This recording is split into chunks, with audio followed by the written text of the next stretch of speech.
and it's good to have you join us again. Really, really good to have you be a part of this conversation coming to you from NTA2 Lagos Network Center. There is no time like today. Why? Because, well, we should all be in the mood celebrating nationhood. We should all be in the mood celebrating citizenship. We should all be in the mood celebrating, well, if you like, quality leadership. But are we in that mood? That really is a question many of us as Nigerians, we should be asking ourselves. As I was coming into the studio, I saw a young girl, I think must have been about 19 years old, so I asked her, how old is your country? And off the top of her head, she mentioned the age. 59. Is Nigeria actually 59? So we'll be looking at all the details of a 59-year-old nation and how that nation actually is being, as it were, looked at all over the world. So we're looking at nation building. We're looking at the imperatives of nation building. We're looking at the imperatives also of nation building and the roles that each and every one of us we are playing in making sure that we actually have a nation with us. So we have in the studio, well, a friend of the house, almost a family member now. We can't be calling him a guest anymore, except that he's a distinguished Nigerian.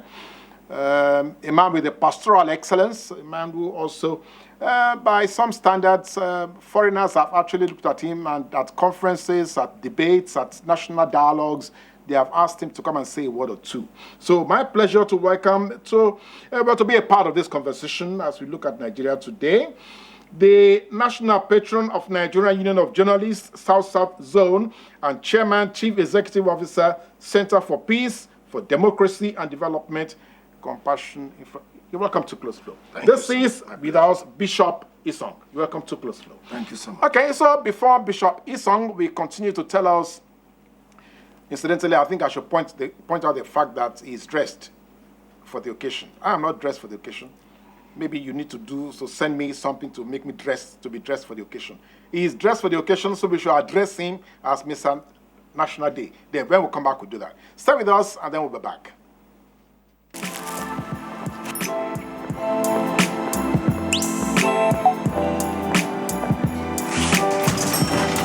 Hey, beautiful.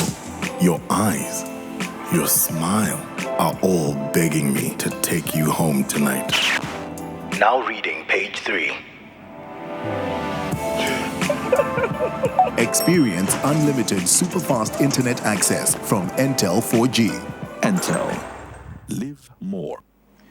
Thank you for staying with us, and thank you for taking that message from one of our supporters, of one of our sponsors. Like I said, we have Bishop Dr. Emmanuel Gospel Isong in the studio. Yes, you're welcome again to Close Flow. So we're looking at nation building. There are 4 pillars to nation building. So we have learned. 4 pillars to nation building. Okay, maybe I should throw it back at you. So what are the critical elements to building a nation? Moving from theory of what we've known before, because Nigeria is a nation that we've talked too much. Too many seminars, conferences, and workshops, and they're the nitty-gritty of nation building, which is family values to me. Because every person who is a member of school institution is first of all a member of family.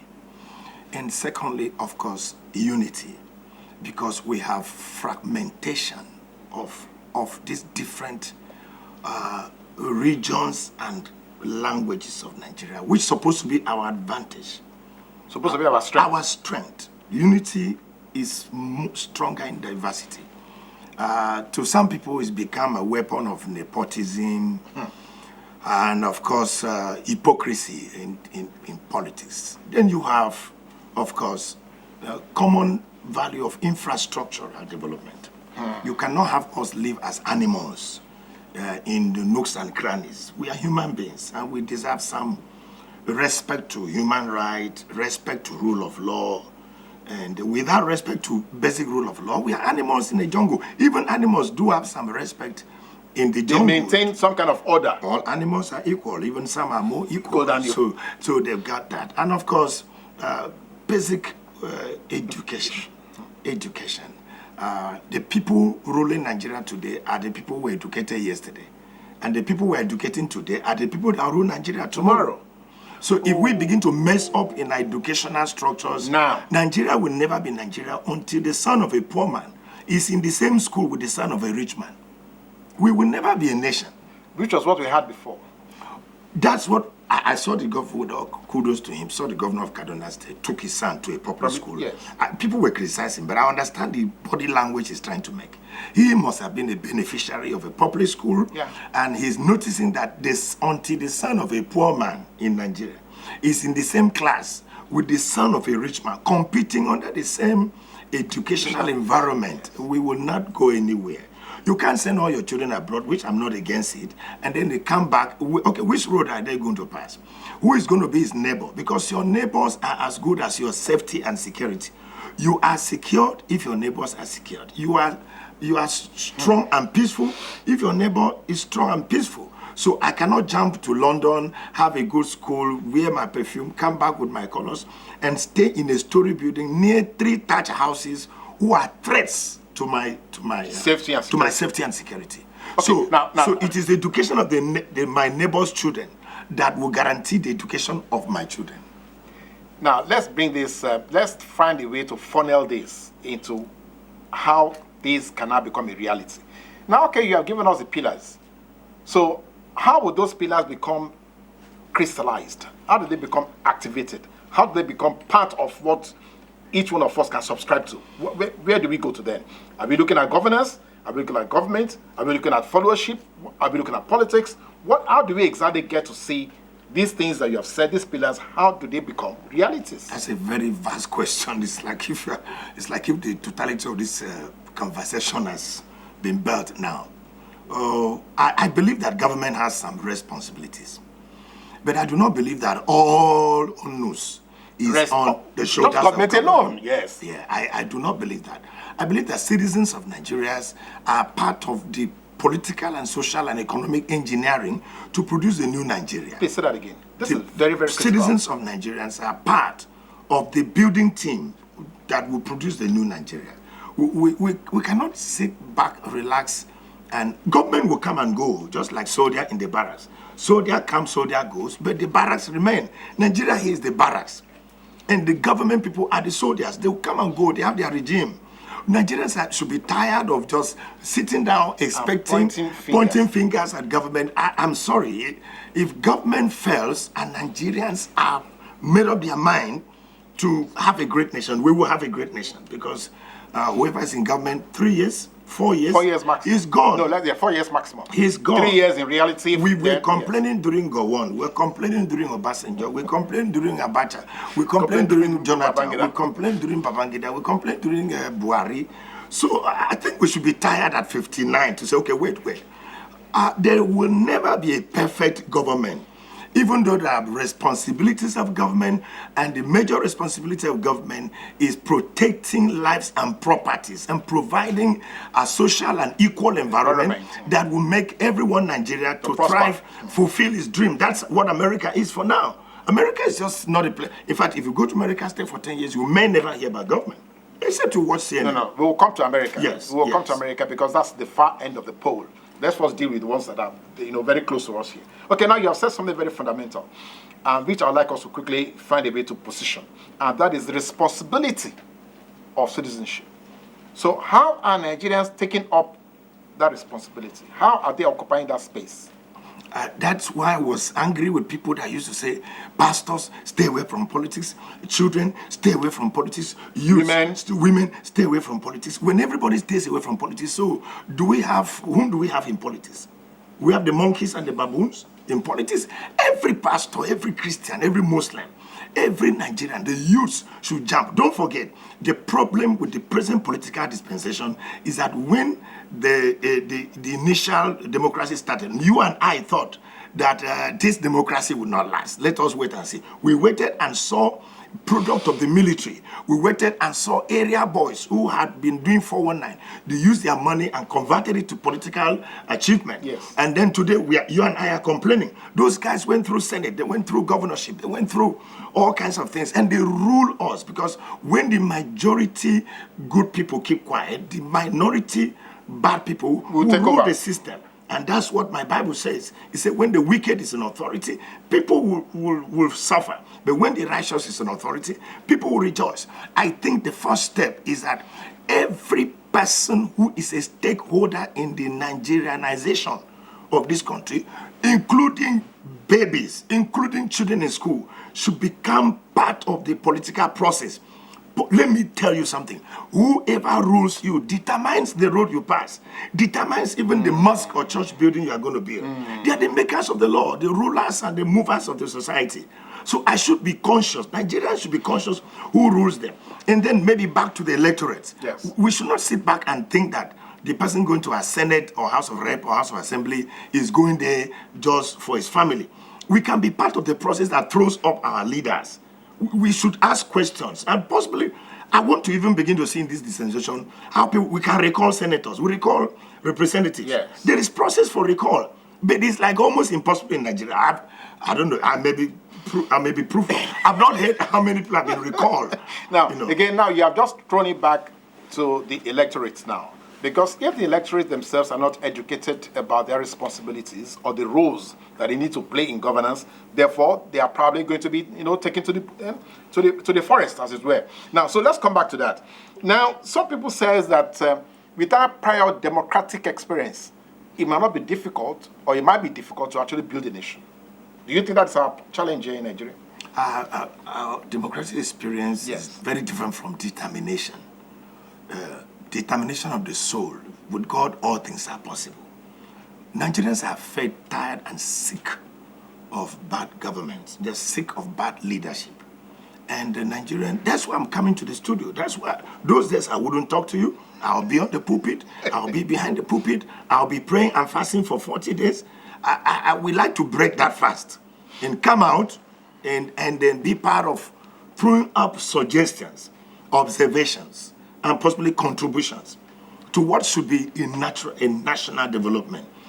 For instance, patriotism is begotten. A country, the people of a country are patriotic based on how motivated, how sensitized they have been.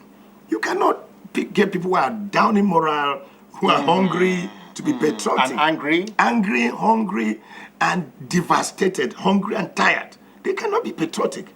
So people in leadership should understand that there's a give and take situation here. You must sensitize Nigerians. We must take a lot of Nigerian youths out of the unemployment market. Yes. We should take them out. We should create hope for Nigeria. You see, what is happening in Nigeria now is I better pass my neighbor. We should move from I better pass my neighbor, a situation where you and your family are just all right, to I want my neighborhood to be better. I don't know if you understand that. From just a situation which you and your wife have gotten some food to eat without really being concerned how many Nigerians have not eaten. If you pass on the street, forget about the wonderful street of Abuja and Lagos and Port Harcourt. Go to the rural environment. You're going to see real Nigerians. The majority of Nigerians live below the income. They live below the income and they're suffering. And they're asking, give us, you know what somebody said earlier? He said, just give us light. He said, take our money. Eat the money. But let the light be constant. Just give us light, Water. good road to pass, water to drink, and maybe security, protect our lives and property. Nigerians are saying, eat the money. That's not a good statement, but they say, take all the money, eat it. But just give us these basic infrastructures and facilities that will make us just human beings. Now, I like that. I like that. That is admitting. That is admitting exactly what we need to do, as citizens. Okay. Now, the important thing here that incidentally, I'm sure we have the number for you to call to be a part of this conversation. Scrolling on your screen now. Don't leave it too late. Take your pencil, take your biro, take your paper, take your cardboard, whatever you need to make sure you take the point down, or take your phone and begin to put your questions together or your comments so that our bishop can deal with those things that you are trying to raise. Now, let's come back to what you have just said. one other element about nation building seems to be the question of money. Now, some people are saying that money actually determines, or money is a critical determinant of politics in Nigeria, or politicking in Nigeria. So it's like you're subscribing. No, you're subscribing to I'm that. rejecting that. It is in reality today the determining factor from primaries in political parties to even election, and that I want to comment. The laws, we should change our electoral laws. We should amend our electoral formulas. The environment upon which elections take place in Nigeria favors the richest. It's a competition of the richest, the most connected, the one with the godfathers, the one that have got the wherewithal. It shouldn't be so. Electioneering process should be based on integrity. For instance, I have suggested, since we demand certificates and demand clearance from police, we can also say that anybody going to contest an election should have some level of referendum from his area. If it's like elective purpose, have some referendum in terms of how many people in your society before you come to political party Can vouch for you. Yes, because what is happening now, for instance, in some states, is that the governor, for instance, will be imposed. He imposed his candidate. Yes. In all Nigerian gubernatorial elections, it is the incumbent governor that imposes The successor. the successor. And how does he do that? In some states, what you do in party level, you go around and make sure all the local government chairmen, all delegates to the election have been manipulated, Settled. controlled by you. They have meetings a day before till 2 a.m. I have a friend who lived opposite a governor. It's up to 2 a.m. They have a meeting. So they rise from that meeting and, of course, agree on what to do. Positions are shared and, of course, powers are shared. Then they rise up and perform the enterprise of the governor. So what we have today is like 2-3 candidates whom you were not even part of the process of choosing them, but you must vote for them. That's why the voters' turnout is very low. Because these human beings you are showing us from APC to PDP to all this party, ABGA, we don't even know them. And so they are imposed on us, and then on the day before, INEC will come and say, go and vote for a candidate of your choice. We don't know any of the candidates. So you're saying part of the electoral laws A referendum should be conducted, popular candidates, acceptable candidates, credible candidates thrown up in political, and they can then use political party platforms to contest elections, because we need to know you from your village to your local government and to your regional area. We don't know some of you. Some come from America. You just arrive because you had a personal relationship with whoever is in power, and so you get to a political party, you buy the votes there, and then you are thrown up to us, and we are begged to come and vote for candidates of our choice. Those candidates are not our choices. Okay, now. Okay, hello, good morning. Hello, Taju. Hello, good morning. Yeah, Taju from Apapa. Go ahead. The bishop is listening to you. Happy Independence Day. Okay, happy Independence Day to you in advance, yes. Okay, I love the program. I love the girls in the house. Thank you very much. Thank you. Bishop, you can respond, please. Thank you so much. I love your comment. I mean that bring a development in the country. Thank you. I don't have more to say. I don't want to say that they really can be able to follow us in, really can be able to take one of the points. Suggestions. I think that get the good Nigeria. Thank you. Thank you so much. Okay, well, that is Taju. Taju. Yes, identifying with what you are saying, that actually this referendum thing should be done at primary level before we have the candidate, standing on political. Now, okay, so you want to expatiate on that so that we can get. Yeah, because now that makes the process open. That makes the process open and honest, and the people that are coming out are not going to be masqueraded. They are not going to be shadows of the current governors. They are not going to be impostors. So, but Bishop, do you think this is possible? Suggestion? Yes, it's possible. It is possible. Nigerians, of course, you can see Taju is commenting. He's already excited. Taju is a true Nigerian. He's excited. He wants it so that this book can fail nomination at referendum level before they go to political party. You can then use your political party as a platform, just like the vehicle I need to go out. I need to be dressed by my wife and family in the house. Before. The vehicle I would drive is now to move to my destination. So the political parties will be the vehicle in which the candidate would drive to achieve his destination, but to dress him up, accept him, and It's a family. let him get his boarding pass first before joining the flight. All right. I don't know how many of you actually are listening to what Bishop is saying here, that you as citizens, you have much more responsibility than you think you have, and you have much powers than you think you have. And that's what he's saying here. Okay, now let's come to this question that again somebody has raised. That, okay, now we are approaching 21st century, a digital age. We are almost 60 years old as a nation. Have we built a nation that can occupy a space in that digital age? Do you think we have such a To nation? answer that question, you have to, first of all, ask yourself, I'm a Calabar man, I'm from Akwa Ibom.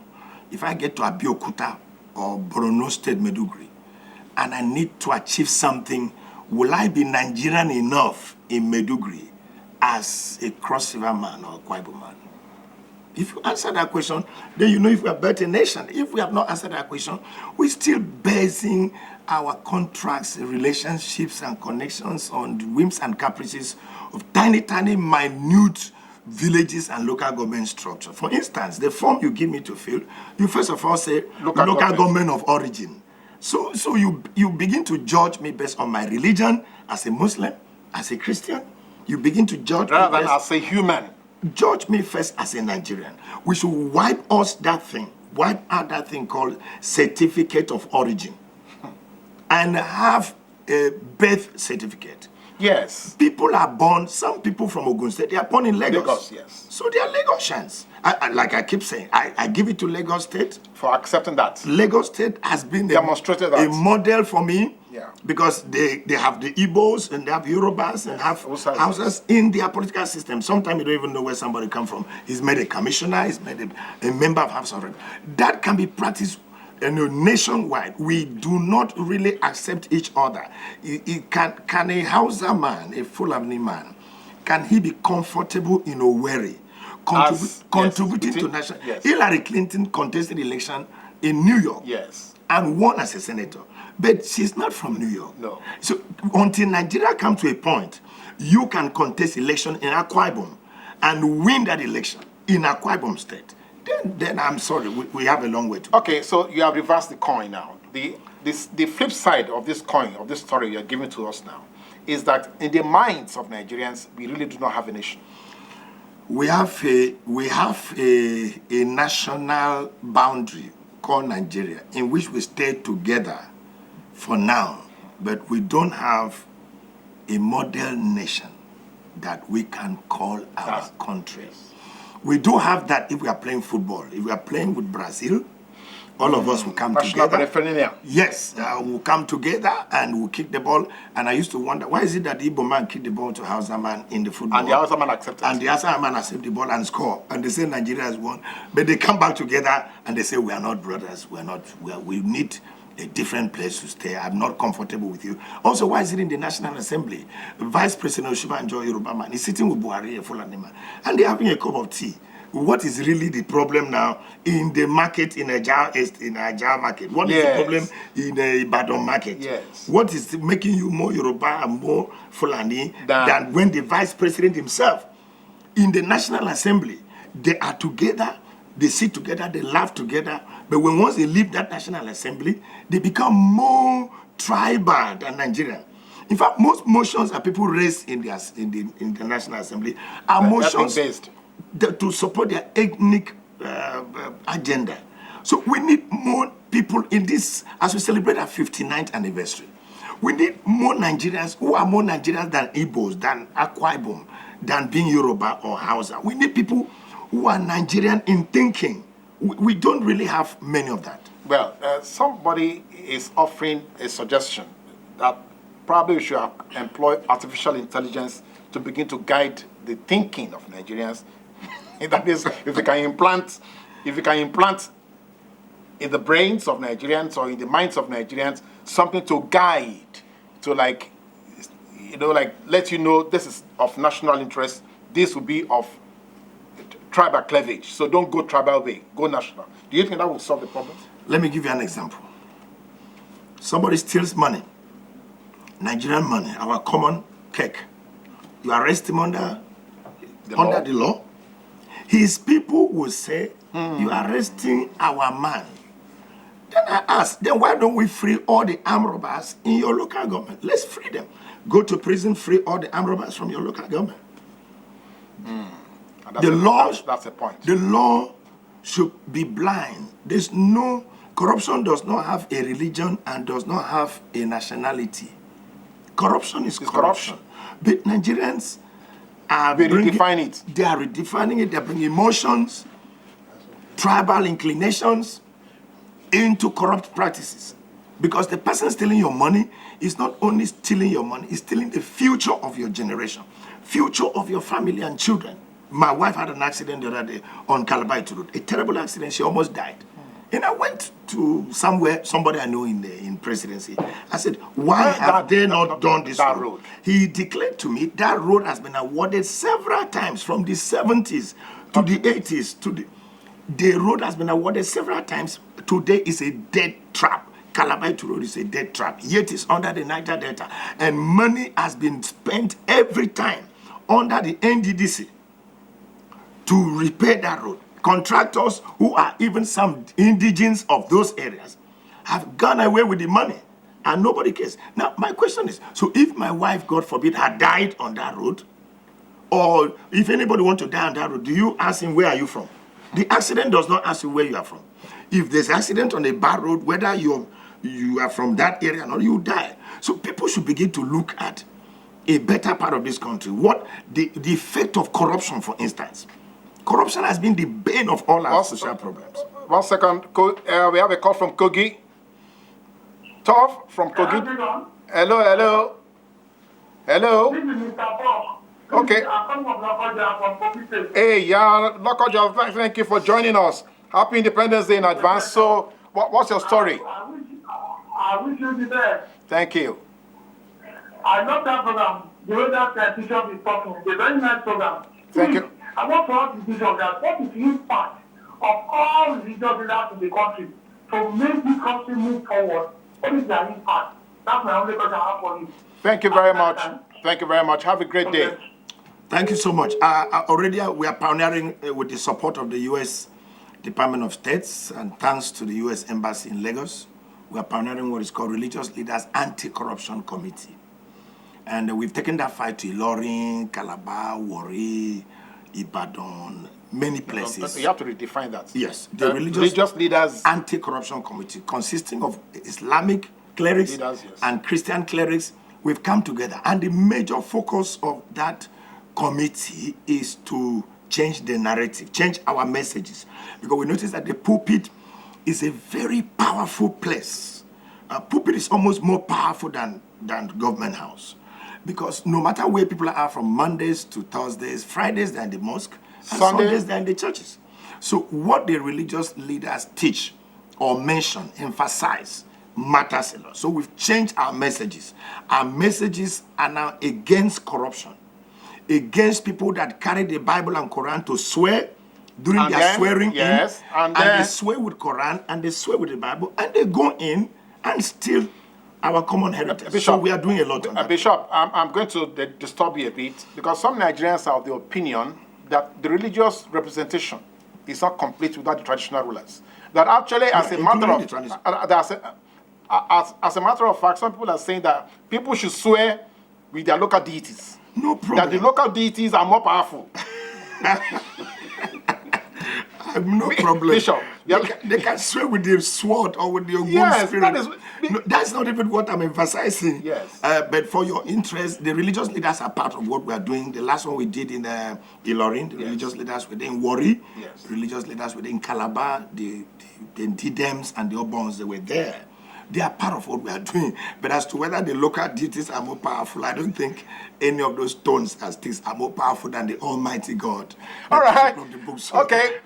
That is still for the jury to decide on. We will leave it to the public jury to decide on that, whether people should swear with the scriptures or swear with the local deities. Bishop is still in the house. He's not going anywhere. We'll just take a short break so we can have a breather, because the conversation is getting more exciting. Join us.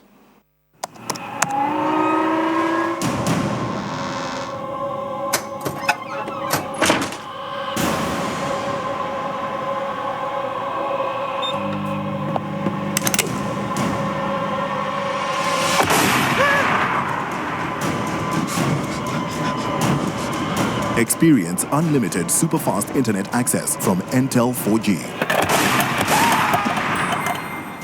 Intel. Live more.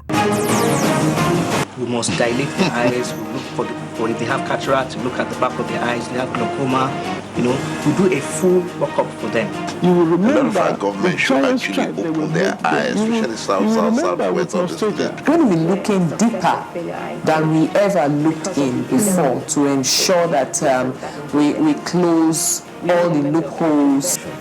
It manifests as physical symptoms. Every edition is an arresting conversation with distinguished Nigerians from various strata of the society, bearing their minds on how we can realize the Nigeria of our dreams.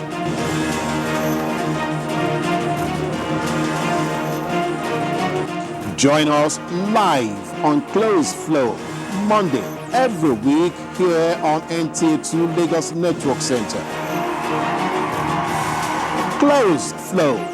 The conversation is about you. Thank you for staying with us. It's still Close Flow coming to you from NTA2 Lagos Network Center. We see our Bishop Isong in the house. Just before we went on that little break, so that you can have a breather, that question is still hanging. We're going to leave it a little bit, and then let's go into the wardrobe and see what else we can pull out here. Some people here are saying to us that part of the challenges that we have in Nigeria, or in building Nigeria, and making Nigeria a great nation, is the gender gap. That, incidentally, a small country like Rwanda seems to have overtaken us by bridging. You don't seem to agree with that? You always read my mind. Thank you. I believe I have a daughter, I have a granddaughter, I have a mother, I have a wife. They're all women. So I can never speak against women. I believe in that if more women participate in our nation building, it will soften women are more, the femininity will soften the process. But I do not believe in equality, conscious equality of men and women. You can't force it to happen. Women should then arise, wake up from their sleep, and take bull by the horn, take your space, and maybe you have 90% in that. You may get 90% because it is 30% affirmation. Yes. Not 90%. No. The world promised you 30%, you can get 90%. That's what I'm saying. Because in Rwanda they are 50-50. You cannot, okay, for instance, if election come, you can say, all women, okay, they did it last time, all women collect form free. They collect it form free. How many women are governors? So you see, the box still stops at the women folk. Women are found to be people that until they liberate themselves, nobody can liberate them. Both mentally and... Mentally especially. The woman should wake up and not find herself only as someone that wears skirt and blouse. She'll find herself, okay, for instance, in school. Is anybody doing women equality when they're marking papers? They pass more than the boys. Women pass exams more than the boys in school. I don't know if you have very true, yes. They pass exams more than the boys. Yeah. They pass mathematics, they're studious. While the boys are playing courtism, the girls are reading. So what is it that after graduation we now want to make and sit back and say equality? So it is back to the women. I throw that ball back to their court to look at themselves as not just people who are wearing skirt and blouse. Think of yourself as important. As a Stop nation builder. seeing yourself as a sex symbol. Stop seeing yourself as a weaker vessel. Stop seeing yourself as someone who can be easily intimidated. Come out. There are many women doing well now. I don't want to mention names. Yes. Many women are doing well in economy, yes, in business, yes, and in politics. Yes. So we throw in science, we throw back field, the ball to their court. Any woman watching me now, nobody's going to come to your house and bring you out and force you to be governor or House of Assembly member. Or a senator. Or a senator. So the buck stops at you. Wake up, realize yourself as a human being.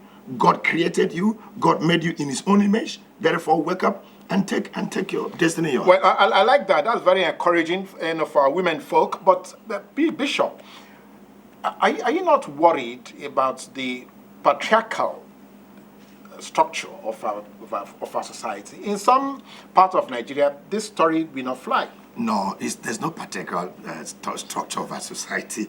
If I don't want to go controversial here, if you look at the society favors women more. Have you ever had maternity leave? Have you had paternity leave? You've been working for years. So when you want to join the bus, they say women first. Did they pay bride price on your head, or you are the one that paid? So if you look at the society rather favors the women. It is that mindset I'm telling you about. Wake up, stand up, take over. Come on, sister, wake up. I cannot. The Bible said the kingdom of God suffered violent, take it by force. Yes. Sister, take it by force. Think of yourself. Don't just think of the next generation that you are bringing. Many women, as soon as they have children or get married, is over. Their greatest prayer point is to be married. After they have been married, there's no other prayer point. So they should develop another prayer point. I'm saying with all respect, develop another prayer point and say to yourself, okay, I'm going to get married and have children, but I want to be the governor of my state. Think of how to make money. As a self. Don't just see yourself as an ambition. I want the women to be self-ambitious, to be self-determined. Wake up and be focused. And there is no car, they say, for women. Is there any car like that? They say women car, men's car. Is there any cement in the market for women? So you see, life is competitive. There's no camera for women. Yes, when you come into the studio, this is your camera. There's no camera. It don't say it's for women. There's no car for women. There's no cement to build a house for women. So this men thing, it's like crying foul. It's like self-pity kind of campaign. So I believe that the woman can make it without necessarily asking you and I to give her 30%. Okay, all right. Again, I must encourage our viewers. The telephone lines are still opened. Bishop is actually excited to hear from some of you to see how you are responding to this, particularly our women folk, because it's already thrown the ball into your court to say, look, you can be self-ambitious, you can be self-determined to say to yourself, I'm going to be the next governor or the first president of Nigeria But some people say again that Nigerians have a sense of dependency, a sense of entitlement. That's true. That's true. Our cultural structure has brought laziness to our Nigerian youths and family members. Indolence. I believe, as a member of family, my strength is to be shared with my cousins and relations and uncles and aunties. But like you said, that sense of entitlement. Do you know how many text messages I received yesterday from friends and relations? Send me money, send me money. And Senator Mrs. Tinubu, she commented on the same thing. Shagun from Abuja, 1 second, yes. Bishop. Femi from Abuja, are you on? Femi, are you on? Hello, are you Femi? Hello, is that Femi or Kemi? Yes, Femi, my name is Femi from Abuja. Okay, Femi, go ahead. Let's have your comment. You are part of the conversation. Pastor, you are doing a very good job. God bless you. Hello, thank you so much. I appreciate it. Thank you so much. This is where Nigeria is going. We need a war for union war. Can't you say kidnappers all over the country, killing people like a chicken is very too much. Please, we need new people. We need new people. It's very too much. No work. No work. All the youth are running about the streets. Especially if you go to Port Harcourt, Lagos, Abuja, and other places. Please, we need people. Talk for the government. That you are trying to for the youth. Thank you. Okay, so you want to respond to that because that's another threat to security. I had thought we are going to reach that level later, but crime in society is not is caused by a root of several issues. I believe that. Okay, let me make this point. Men and women that could not be accommodated in the social structure of society. Yes. Are thrown into the environment of the same society and they are converted to criminals. Just like the carbohydrate you and I eat that has not been digested and diffused into the body metabolism are thrown up like fatty substances and they cause sicknesses and wrong cholesterol in the body. Same thing as a nation. Those we could not harness, those we could not synergize, those we could not integrate, those we could not educate, those we could not accommodate, those we could not provide for, are thrown up like carbohydrate that could not be diffused in the body metabolism. They are thrown up, and they don't. Nobody wakes up and say, "Okay, my name is Bishop Emmah Isong, I'm going to be a criminal." Have you ever heard anybody say that? My name is Femi. I want to be an armed robber. Okay, I'm going to be kidnapper. Have you ever asked a student, what do you want to be? Say, kidnapper. Nobody has ever said, I'll be an armed robber or I'll be kidnapper. Armed robbers and kidnappers are people's relations, people's brothers, people's sisters, yes, who lack the ability to endure hard times. And that's why we tell Nigerians, you must have a level of resilience. You must have a resolute spirit. You must have a determination spirit, because you and I would have been armed robbers. But we worked hard. We overcame and defeated and crossed the difficulties of society. And here we are, even though we don't have food in the house, even though we don't have school fees for our children, we refuse to be armed robbers. So crime, Nigerians should not see crime as an alternative. If you couldn't make it, there is tomorrow. There is God. There is opportunity. You can keep working hard. After all, the person you are stealing from, he worked hard. Some of them are your classmates. He worked hard and accumulated those little things, and buy that small phone you want to now go and snatch. You know, so that's the cause of crime. Well, that could be one element that would lead to criminal tendencies. But another element that people are pointing at, maybe correctly or incorrectly, would be the fact of the impunity people enjoy when they actually steal from public coffers. That's a different level of crime. Where people are saying, if the leaders can do it and get away with it. I'll tell you where that level of crime comes from.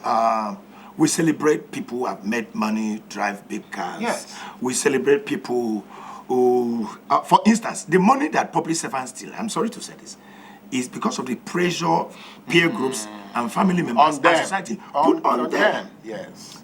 We put pressure on our political leaders, and we turn and accuse them that they have stolen money. I don't understand. How much is the salary of a permanent secretary? How much is the salary of a governor? Even a governor. Even for you as a bishop, you have been getting text messages.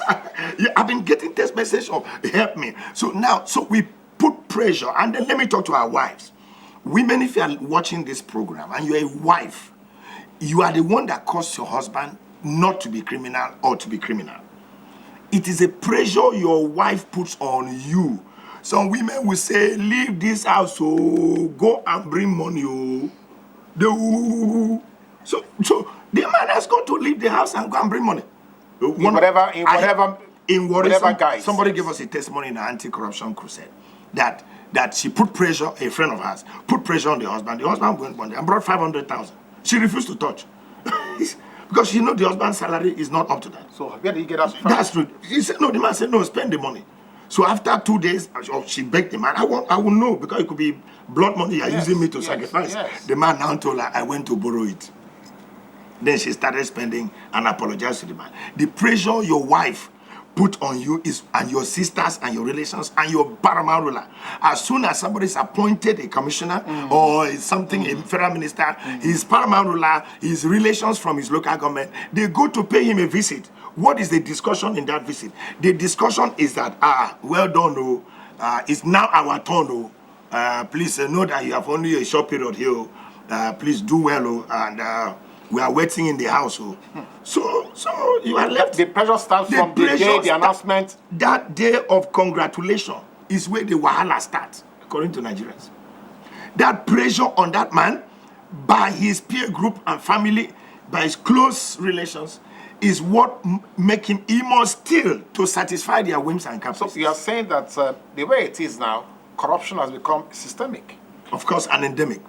Systemic and endemic. Systemic because it's a way of life of many. Endemic because it needs a surgery. It needs a surgery. Right now, Nigeria needs a surgery, and that's why I said the fight against corruption should not be left in the hands of government. Yes.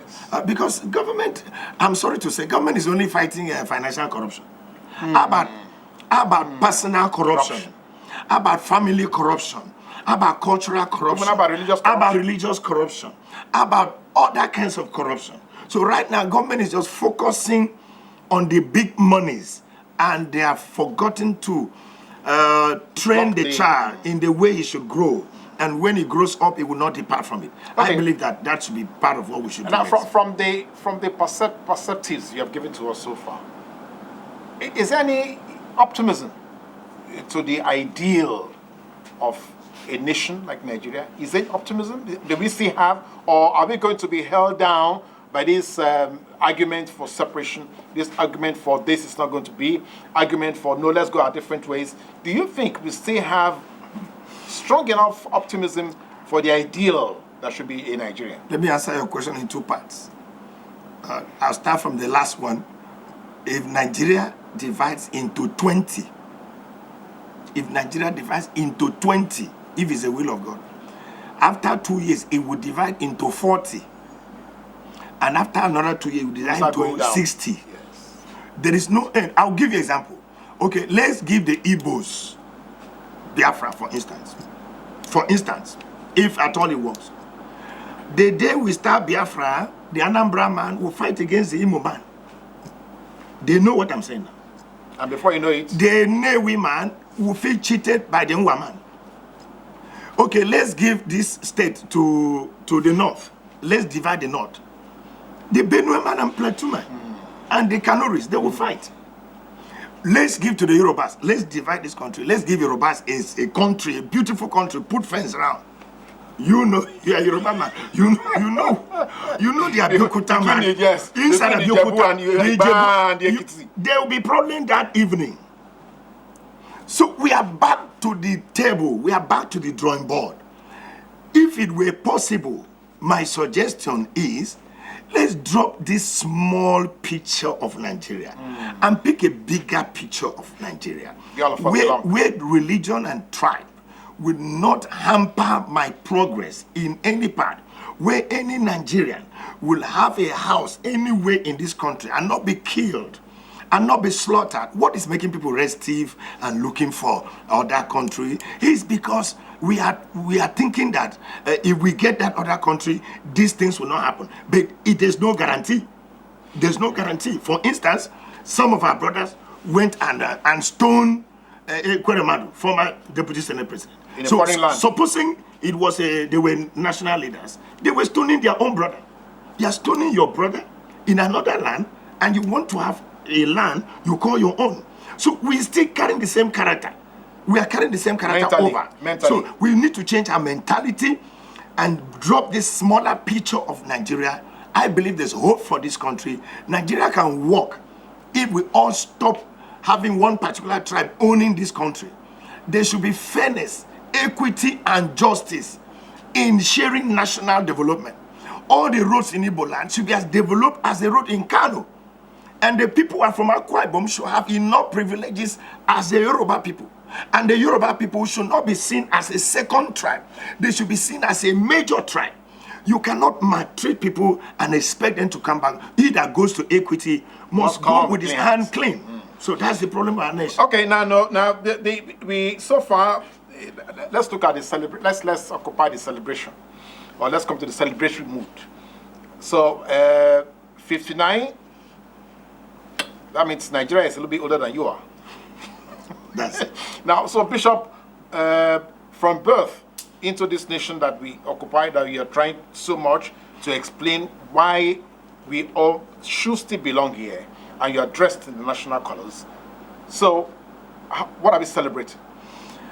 We have reason to celebrate that this country, despite some prophecies some years ago, I don't know if you remember 2015, that it was going to be fire and brimstone. 2015 came and left. Yes. In 2019, some people prophesied there would be thunder and tsunami. God kept us. So we should celebrate that we are still alive. A lot has happened. A lot of devastation, a lot of things to be done, a lot of places to be adjusted. This is my suggestion in this program. For us to enjoy this celebration, the federal government and different state government, because this is not only federal level we have problem. We have problem at state level. Yes, and local government. In Cross River, for instance, there are about 17 civil wars among boundaries. The communities. 17.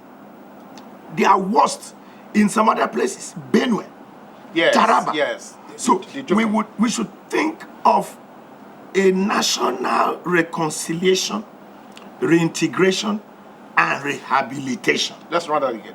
A national reconciliation, reintegration, and rehabilitation.